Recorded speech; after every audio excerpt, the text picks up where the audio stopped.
Hello everyone, this is Manasa BT. Welcome to my channel Make It Happen. Last time ನಾವು KPSC main series ಮಾಡಿದ್ದೆ. ಅದರಲ್ಲಿ science and tech ಓದಿದ್ವಿ ನಾವು. So polity ಈಗ start ಮಾಡ್ತಿದ್ದೀನಿ. ಇದು introduction class. So polity ಅಂದರೆ ಏನು, ಯಾವ ಥರ ಇದೆ ಸಿಲೆಬಸ್, KPSC ಮತ್ತು UPSC ಎರಡೂ ಸೇರಿಸಿ ಸಿಲೆಬಸಲ್ಲಿ ಸಿಮಿಲಾರಿಟೀಸ್ ಏನು, ಡಿಫ್ರೆನ್ಸ್ ಏನು, ಆ್ಯಂಡ್ ಯಾವುದಾದ್ರು ಇಂಪಾರ್ಟೆಂಟ್ ಟಾಪಿಕ್ಸ್ ನೀವು ಸ್ಟಡಿ ಮಾಡಬೇಕಾಗುತ್ತೆ. ಇದನ್ನೆಲ್ಲ ಈ ವಿಡಿಯೋದಲ್ಲಿ ಹೇಳ್ತಾ ಹೋಗ್ತೀನಿ. ಒಂದು ಕಂಟ್ರಿ ನಡೆಸಬೇಕು ಅಂತ ಹೇಳಿದ್ರೆ ಸೆವೆರಲ್ ಫಂಕ್ಷನ್ಸ್ ಇರುತ್ತೆ. ಸೊ ಆ ಫಂಕ್ಷನ್ಸ್ ಏನೆಲ್ಲ ಅದನ್ನ ಯಾವ ಥರ ಡೀಲ್ ಮಾಡುತ್ತೆ ಅದನ್ನ ನಾವು ಪಾಲಿಟಿ ಅಂತ ಹೇಳ್ತೀವಿ. ಸೊ ಇದರಲ್ಲಿ ಫಂಕ್ಷನ್ಸಲ್ಲಿ ಯಾವ್ದಾರ ಇನ್ಕ್ಲೂಡ್ ಆಗಿದೆ ಅಂತ ಹೇಳಿದ್ರೆ legislative functions, executive, judicial system ಇದೆ, and also various constitutional authorities. And administration ಲೆವೆಲಲ್ಲಿ ಏನೇ ಅಡ್ಮಿನಿಸ್ಟ್ರೇಷನ್ ಮಾಡಬೇಕಾಗಿರ್ಬೋದು. ಸೊ ಕೆಲವೊಂದು ರೂಲ್ಸ್ ಇರುತ್ತೆ, ಅದನ್ನು ಫಾಲೋ ಮಾಡಬೇಕಾಗಿರುತ್ತೆ. ಸೊ ಯಾವ ಥರ ರೂಲ್ಸ್ ಫಾಲೋ ಮಾಡಬೇಕು ಇದನ್ನೆಲ್ಲ ಹೇಳಿದ್ದಾರೆ ಪಾಲಿಟಿ. ಆ್ಯಂಡ್ ಆಲ್ಸೋ ಪ್ರೊಸೀಜರ್ಸ್ ಇರುತ್ತೆ ಕೆಲವೊಂದು, ಯಾವುದೆಲ್ಲ ಪ್ರೊಸೀಜರ್ಸ್ನ ಫಾಲೋ ಮಾಡಿಕೊಂಡು ಯಾವ ಥರ ನಾವು ಅಡ್ಮಿನಿಸ್ಟ್ರೇಷನ್ ಮಾಡಬೇಕು ಅಂತ ಹೇಳಿ ಅದನ್ನು ನೀವು ನೋಡ್ಬೋದು. ಸೊ ಫಂಕ್ಷನ್ಸ್ ಅಂತ ಹೇಳಿದಾಗ 3 ಪಾರ್ಟ್ ನೋಡಿದ್ವಿ ನಾವಿವಾಗ: legislative, executive and judiciary. So legislative ಅಂತ ಹೇಳಿದ್ರೆ ಏನು ಅಂತ ನೋಡೋಣ. ಒಂದು ಕಂಟ್ರಿ ಅಥವಾ ಸ್ಟೇಟ್‌ದು ಪೀಪಲ್‌ಗೆ ಪೊಲಿಟಿಕಲ್ ಎಂಟಿಟಿಯಲ್ಲಿ ಒಂದು ಲಾ ಮಾಡೋವಂಥದ್ದು. ಓಕೆ. ಸೊ ಇದೊಂದು ಲೀಗಲ್ ಅಥಾರಿಟಿ. ಸೊ ಯಾವ ಥರ ಅಂತ ಹೇಳಿದ್ರೆ ಒಂದು ಲೀಗಲ್ ಅಥಾರಿಟಿ ಇದೆ. ಸೊ ಇದು ಏನೇ ಪೀಪಲ್‌ಗೆ ಹೆಲ್ಪ್ ಮಾಡೋ ಥರ ಆಗಿರ್ಬೋದು, ಕಂಟ್ರಿ ನಡ್ಸೋಕ್ಕಾಗಿರ್ಬೋದು ಅಥವಾ ಸ್ಟೇಟ್‌ನ ನಡ್ಸೋಕ್ಕಾಗಿರ್ಬೋದು. ಸೊ ಇದೇನು ಮಾಡುತ್ತೆ, ಲಾಸ್‌ನ ಫಾರ್ಮೇಷನ್ ಮಾಡ್ತಾ ಹೋಗುತ್ತೆ. ಸೊ ಈ ಥರ ರೂಲ್ಸ್ ಫಾ ಫಾಲೋ ಮಾಡಬೇಕು ಅನ್ನೋ ಥರ. ಸೊ ಅದು ಎಕ್ಸಾಂಪಲ್ ತಗೊಳ್ಳೋದಾದ್ರೆ ಪಾರ್ಲಿಮೆಂಟಲ್ಲಿ ನಾವು ಆ್ಯಕ್ಟ್ಸ್ ಎಲ್ಲ ಫಾರ್ಮೇಷನ್ ಆಗಿರೋದು ನೋಡಿದ್ದೀವಿ ಅಲ್ವಾ? ಅಮೆಂಡ್ಮೆಂಟ್ಸ್ ಆಗುತ್ತೆ, ಆ್ಯಕ್ಟ್ಸ್ ಫಾರ್ಮೇಷನ್ ಆಗುತ್ತೆ. ಸೊ ಇದರಿಂದ ಲಾಸ್ ಫಾರ್ಮೇಷನ್ ಆಗುತ್ತೆ. ಅದರಿಂದ ಅವರು ಕಂಟ್ರಿನ ನಡ್ಸೋಕ್ಕೆ ಹೆಲ್ಪ್ ಮಾಡ್ತಾರೆ. ರೈಟ್. ನೆಕ್ಸ್ಟ್ ನೋಡೋದಾದ್ರೆ ಎಕ್ಸಿಕ್ಯೂಟಿವ್. ಇಲ್ಲಿ ನೀವು ಲಾಸ್ಟ್ ಟೈಮ್ ನೋಡಿದ ಹಾಗೆ ಲೆಜಿಸ್ಲೇಟಿವ್ ಅಲ್ಲಿ ಲಾಸ್‌ನ ಫಾರ್ಮೇಷನ್ ಮಾಡಿದ್ರು ಅವರೆಲ್ಲ.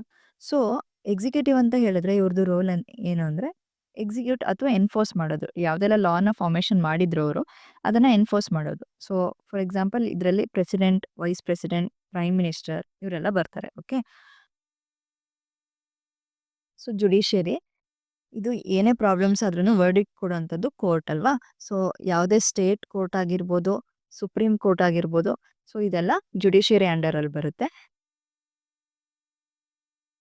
ಸೊ ನೀವು ಯಾವುದೆಲ್ಲ ಪಾಲಿಟಿಯಲ್ಲಿ ಯಾವ ಥರ ಕಲಿತಾ ಹೋಗ್ತೀರಾ, ಆ ಥರ ಇಂಪಾರ್ಟೆಂಟ್ ಟಾಪಿಕ್ಸ್ ಯಾವುದೆಲ್ಲ ನೀವು ಸ್ಟಡಿ ಮಾಡ್ತೀರಾ ಅಂತ ಹೇಳಿ ನಾನೊಂದು ಗ್ಲಿಮ್ಸ್ ಹೇಳ್ತೀನಿ. ಬಿಕಾಸ್ ಇದು ಇಂಟ್ರಡಕ್ಷನ್ ಆಗಿರೋದ್ರಿಂದ ಯಾವುದೆಲ್ಲ ಕಲಿತೀರಾ ಅಂತ ನೋಡ್ಕೊಂಡು ಹೋಗೋಣ. ಸೊ ಚಾರ್ಟರ್ ಆ್ಯಕ್ಟ್ಸ್ ಅಂತ ಬರುತ್ತೆ. ಓಕೆ. ಸೊ ಇದು ಯಾವಾಗ ಅಂತ ಹೇಳಿದ್ರೆ ಬ್ರಿಟಿಷಸ್ ಟೈಮ್ ಪೀರಿಯಡಲ್ಲಿ ಆ್ಯಕ್ಚುಲಿ ಆ್ಯಕ್ಟ್ಸ್ ಫಾರ್ಮೇಷನ್ ಆಗಿದ್ದಿದ್ದು. ಸೊ 1813 ಇಂದ ಸ್ಟಾರ್ಟ್ ಆಗುತ್ತೆ. ಸೊ ಆ ಥರ ಕೆಲವೊಂದು ಆ್ಯಕ್ಟ್ಸ್ನ ನೋಡ್ತೀರಾ. ಯಾಕಿದೆ ಇಂಪಾರ್ಟೆಂಟ್, ಈ ಆ್ಯಕ್ಟ್ಸಲ್ಲಿ ಏನೇನು ಮಾಡಿದ್ರು, ಯಾವುದೆಲ್ಲ ರೂಲ್ಸ್ ಫಾರ್ಮೇಷನ್ ಆಗಿತ್ತು ಇದನ್ನೆಲ್ಲ ನೋಡ್ತಾ ಬರ್ತೀರಾ. ಆ್ಯಂಡ್ ಕೆಲವೊಂದು ಮಿಷನ್ಸ್. ಓಕೆ.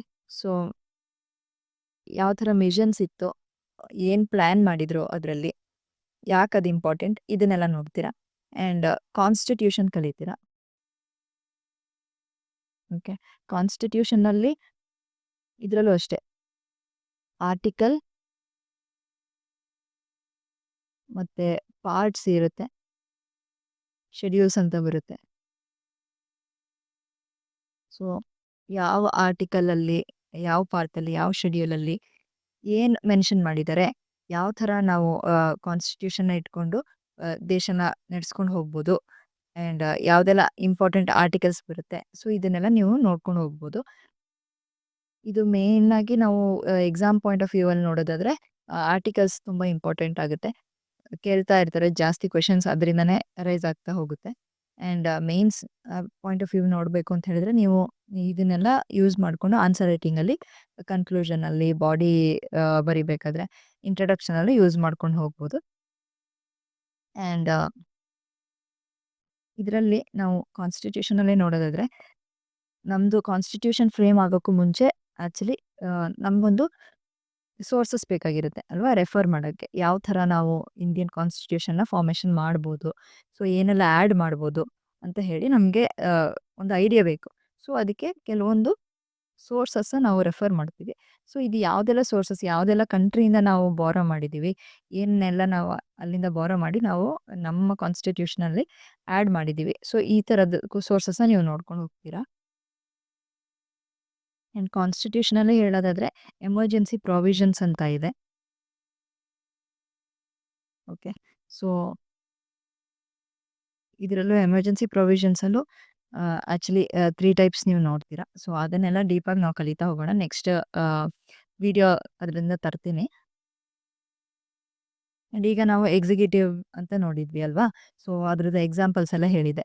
ಸೊ ಸಪ್ರೇಟಾಗಿ ನೀವು ಪ್ರೆಸಿಡೆಂಟ್, ವೈಸ್ ಪ್ರೆಸಿಡೆಂಟ್, ಮತ್ತೆ prime minister, governor, okay. So ಇವ್ರ ಬಗ್ಗೆ ಎಲ್ಲ ನೀವು ಸಪ್ರೇಟಾಗಿ ಸ್ಟಡಿ ಮಾಡ್ತಾ ಹೋಗ್ತೀರಾ. ಅವರು ಯಾಕೆ ಇಂಪಾರ್ಟೆಂಟ್, ಯಾವ ಥರ ರೋಲ್ ಇದೆ ಅವ್ರದ್ದು, ಆ್ಯಂಡ್ ಅವ್ರಿಗೆ ಇನ್ಕ್ಲೂಡ್ ಆದಂಥ ಆರ್ಟಿಕಲ್ಸ್ ಯಾವುದೆಲ್ಲ. ಸೊ ಇದನ್ನೆಲ್ಲ ನೋಡ್ತಾ ಹೋಗ್ತೀರಾ. ಜುಡಿಷಿಯರಿ ಅಂತ ತಗೊಂಡ್ರೆ ನಾವು ಆ್ಯಕ್ಚುಲಿ ಇಂಪಾರ್ಟೆಂಟ್ ಜಡ್ಜ್ಮೆಂಟ್ಸ್ ಬರುತ್ತೆ. ಸೊ ಜಡ್ಜ್ಮೆಂಟ್ಸ್ ಯಾಕೆ ಇಂಪಾರ್ಟೆಂಟ್ ಅಂತ ಹೇಳಿದ್ರೆ ಇದರಲ್ಲಿ ಫಂಡಮೆಂಟಲ್ ರೈಟ್ಸ್ ಇನ್ವಾಲ್ವ್ ಆಗಿರುತ್ತೆ. ಅಥವಾ ಸ್ವಲ್ಪ ಡಿಬೇಟಿಂಗ್ ಟಾಪಿಕ್ ಥರ ಇರುತ್ತೆ. ಅಂತ ಕೆಲವೊಂದು ಕೇಸಸಲ್ಲಿ ಯಾವ ಥರ ಜಡ್ಜ್ಮೆಂಟ್ ಕೊಟ್ಟಿದ್ದಾರೆ, ಯಾಕೆ ಈ ಥರ ಜಡ್ಜ್ಮೆಂಟ್ ಕೊಟ್ಟಿದ್ದಾರೆ, ಆ್ಯಂಡ್ ಯಾವ ಆರ್ಟಿಕಲ್ ಮೇಲೆ ಬೇಸ್ಡ್ ಆಗಿದೆ. ಸೊ ಇದನ್ನೆಲ್ಲ ನೀವು ಸ್ಟಡಿ ಮಾಡ್ಬೋದು. ಇನ್ನು ಇಂಪಾರ್ಟೆಂಟ್ ಆಸ್ಪೆಕ್ಟ್ ಅಂತ ಹೇಳಿದ್ರೆ constitutional bodies,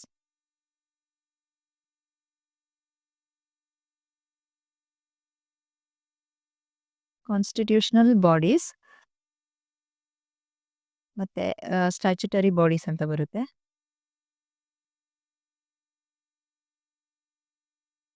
so constitutional bodies ಅಂತ ಹೇಳಿದ್ರೆ ಸಿಂಪಲ್ ಆಗಿ ಹೇಳಬೇಕು ಅಂದ್ರೆ ಇಂಡಿಯನ್ ಕಾನ್ಸ್ಟಿಟ್ಯೂಷನಲ್ಲಿ ಯಾವುದನ್ನ ಮೆನ್ಷನ್ ಮಾಡಿದ್ದಾರೆ ಅದನ್ನ ಕಾನ್ಸ್ಟಿಟ್ಯೂಷನಲ್ ಬಾಡೀಸ್ ಅಂತ ಹೇಳ್ತೀವಿ. ಬಟ್ ಸ್ಟ್ಯಾಚ್ಯುಟರಿ ಬಾಡೀಸ್ ಅಂತ ಹೇಳಿದ್ರೆ ಇಂಡಿಯನ್ ಕಾನ್ಸ್ಟಿಟ್ಯೂಷನಲ್ಲಿ ಮೆನ್ಷನ್ ಮಾಡಿರಲ್ಲ, ಬಟ್ ಲೀಗಲ್ ಪರ್ಮಿಷನ್ ಇರುತ್ತೆ ಇವ್ರಿಗೆ. ಮತ್ತೆ ಯಾವುದೆಲ್ಲ ಏನೇ ಅಡ್ಮಿನಿಸ್ಟ್ರೇಷನ್ ಮಾಡಬೇಕು ಅಂತ ಹೇಳಿದಾಗ, ಏನೇ ಒಂದು ರೂಲ್ಸ್ ಮಾಡಬೇಕು, ಯಾವುದಾದ್ರೂ ಒಂದು ಯಾ ಪ್ರೊಸೀಜರ್ ಫಾರ್ಮ್ ಮಾಡಬೇಕು ಅಂತ ಹೇಳಿದ್ರೆ ನಾವು ಸ್ಟ್ಯಾಚ್ಯುಟರಿ ಬಾಡೀಸ್ಗೂ ಪರ್ಮಿಷನ್ ಕೊಡ್ತೀವಿ. ಸೊ ಇದು ಕಾನ್ಸ್ಟಿಟ್ಯೂಷನಲ್ಲಿ ಮೆನ್ಷನ್ ಆಗಿಲ್ಲ ಅಷ್ಟೇ. ಕಾನ್ಸ್ಟಿಟ್ಯೂಷನ್ ಫ್ರೇಮ್ ಆಗಿ ನೆಕ್ಸ್ಟ್ ಬಂದಂಥ ಕೆಲವೊಂದು ಅಡ್ಮಿನಿಸ್ಟ್ರೇಟಿವ್ ರಿಗಾರ್ಡಿಂಗ್ ಅಥಾರಿಟೀಸ್ ಇದು. ಆ್ಯಂಡ್ ಲೆಜಿಸ್ಲೇಚರಲ್ಲಿ ನೋಡುವಾಗ ನಾವು ಪಾರ್ಲಿಮೆಂಟನ್ನು ನೋಡ್ತೀವಿ. ಸೊ ಪಾರ್ಲಿಮೆಂಟ್ ಅಂತ ಹೇಳಿದ್ರೆ ಇದರಲ್ಲಿ ಅಪ್ಪರ್ ಹೌಸ್ ಮತ್ತೆ ಲೋವರ್ ಹೌಸ್ ಅಂತ ಬರುತ್ತೆ. Okay. So Rajya Sabha and Lok Sabha ಅಂತ. ಇದು ಲೋಕಸಭಾ. ಸೊ ಅಪ್ಪರ್ ಹೌಸ್ನ ರಾಜ್ಯಸಭಾ ಅಂತ ಕರಿತೀವಿ ಆ್ಯಂಡ್ ಲೋವರ್ ಹೌಸ್ನ ಲೋಕಸಭಾ ಅಂತ ಕರಿತೀವಿ. ಸೊ ಇದು ಪಾರ್ಲಿಮೆಂಟ್ ಲೆವೆಲಲ್ಲಿ. ಇನ್ನು ಸ್ಟೇಟ್ ಲೆವೆಲಲ್ಲಿ ಸ್ಟೇಟ್ ಲೆಜಿಸ್ಲೇಚರ್ ಬಗ್ಗೆನೂ ಸ್ಟಡಿ ಮಾಡ್ತಾ ಹೋಗ್ತೀರಾ. ಓಕೆ. ಇದು ಸ್ಟೇಟ್ ಲೆಜಿಸ್ಲೇಚರ್ ತುಂಬ KPSCಗೆ ಇಂಪಾರ್ಟೆಂಟ್ ಆಗುತ್ತೆ. UPSCಗೆ ನೀವು ಎರಡನ್ನೂ ಸ್ಟಡಿ ಮಾಡ್ತೀರಾ. ಓಕೆ. ಸೊ ಈ ಥರದ್ದು ನೋಡ್ತಾ ಹೋಗ್ತೀವಿ. ಇನ್ನೊಂದು ಸೆಂಟರ್ ಸ್ಟೇಟ್ ರಿಲೇಷನ್ಸ್ ಅಂತ ಬರುತ್ತೆ. ಓಕೆ. ಸೆಂಟರ್ ಮತ್ತು ಸ್ಟೇಟ್ದು ರಿಲೇಷನ್ ಬಗ್ಗೆ ನೀವು ಸ್ಟಡಿ ಮಾಡ್ತೀರಾ. ಸೊ ಇದು ಯಾವ ಥರ ಅಂತ ಹೇಳಿದ್ರೆ ಕೆಲವೊಂದು ಲಿಸ್ಟ್ ಫಾರ್ಮೇಷನ್ ಮಾಡಿದ್ದಾರೆ. ಸೊ ಇದರಲ್ಲಿ ಯೂನಿಯನ್ ಲಿಸ್ಟ್ ಮತ್ತು state list and concurrent list ಅಂತ ಬರುತ್ತೆ. ಓಕೆ. ಸೊ ಇದರಲ್ಲಿ ಯೂನಿಯನ್ ಲಿಸ್ಟ್ ಅಂತ ಹೇಳಿದ್ರೆ ಸೆಂಟ್ರಲ್ ಲೆವೆಲಲ್ಲಿ ಯಾವ ಥರ ಯಾವುದೆಲ್ಲ ಸಬ್ಜೆಕ್ಟ್ಸ್ ಸೆಂಟ್ರಲ್ ಲೆವೆಲಲ್ಲಿ ಬರುತ್ತೆ ಅದನ್ನು ನಾವು ಯೂನಿಯನ್ ಲಿಸ್ಟ್ ಅಂತ ಹೇಳ್ತೀವಿ. ಸೊ ಯಾವುದೆಲ್ಲ ಸ್ಟೇಟ್ ಟೇಕ್ ಕೇರ್ ಮಾಡಬೇಕಾಗಿರುತ್ತಲ್ಲ, ಯಾವುದೆಲ್ಲ ಸಬ್ಜೆಕ್ಟ್ಸ್ನ, ಅಂದರೆ ಲೆಜಿಸ್ಲೇಟಿವ್ ಸಬ್ಜೆಕ್ಟ್ಸ್ ಇರುತ್ತಲ್ಲ, ಫಾರ್ ಎಕ್ಸಾಂಪಲ್ ಲೋಕಲ್ ಗವರ್ಮೆಂಟ್ ಅಂತ ಹೇಳ್ಬೋದು, ಥಿಯೇಟರ್ಸ್ ಅಂತ ಹೇಳ್ಬೋದು. ಸೊ ಇದೆಲ್ಲ ಸ್ಟೇಟ್ ಅಂಡರಲ್ಲಿ ಬರುತ್ತೆ. ಓಕೆ. ಆ್ಯಂಡ್ ಈಗ ಇದು ಕನ್ಕರೆಂಟ್ ಲಿಸ್ಟ್ ಅಂತ ನೋಡಿದ್ರೆ ಎರಡು ಸೇರಿ ಯೂನಿಯನ್ ಮತ್ತು ಸ್ಟೇಟ್ ಎರಡು ಸೇರಿ ಆಗಬೇಕಾದಂಥ, ಅಂದರೆ ಯಾವುದೆಲ್ಲ ನೋಡ್ಕೋಬೇಕಾದಂಥ ಕೆಲವೊಂದು ಸಬ್ಜೆಕ್ಟ್ಸ್ ಇರುತ್ತೆ. ಸೊ ಅದು ಯಾವುದೆಲ್ಲ ಅದು ಕನ್ಕರೆಂಟ್ ಲಿಸ್ಟ್ ಅಂಡರಲ್ಲಿ ಬರುತ್ತೆ. For example marriage. ಸೊ ಇದೆಲ್ಲ ಆ್ಯಕ್ಚುಲಿ ಕನ್ಕರೆಂಟ್ ಲಿಸ್ಟಲ್ಲಿ ಬರುತ್ತೆ. ಸೊ ಇದು ಜಸ್ಟ್ ಗ್ಲಿಮ್ಸ್ ನಾನು ಕೊಟ್ಟಿದ್ದು ಯಾವ ಥರ ನಾವು ಸ್ಟಡಿ ಮಾಡ್ತಾ ಹೋಗ್ತೀವಿ ನೆಕ್ಸ್ಟ್ ವೀಡಿಯೋಸ್ ಯಾವುದೇ ಟಾಪಿಕ್ ಮೇಲೆ ಬರುತ್ತೆ ಅಂತ. ಆ್ಯಂಡ್ ಇದೆಲ್ಲ ನೀವು ಡೀಪಾಗಿ ಕಲಿತಾ ಹೋಗ್ಬೋದು. Mains as well as prelims perspectively ಹೇಳ್ತಾ ಹೋಗ್ತೀನಿ. ಆ್ಯಂಡ್ ಕರೆಂಟ್ ಅಫೇರ್ಸ್ ರಿಲೇಟೆಡು ಅಷ್ಟೇ. Current affairs related, polity related ಯಾವುದೇ ಇದ್ರೂ ಅದು ಆ ಟಾಪಿಕ್ನು ನಾನು ಆ್ಯಡ್ ಮಾಡಿ ಮಾಡ್ತಾ ಹೋಗ್ತೀನಿ. So please like, share and subscribe.